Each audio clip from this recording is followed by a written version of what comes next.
Yun, nagsimula na nga ang unang event nila, Yuna.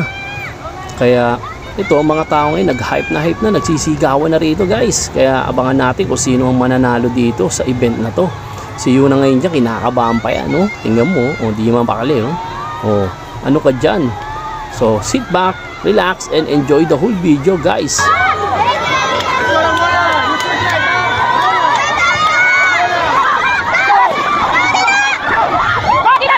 Yun, wait mo yun na pa siya.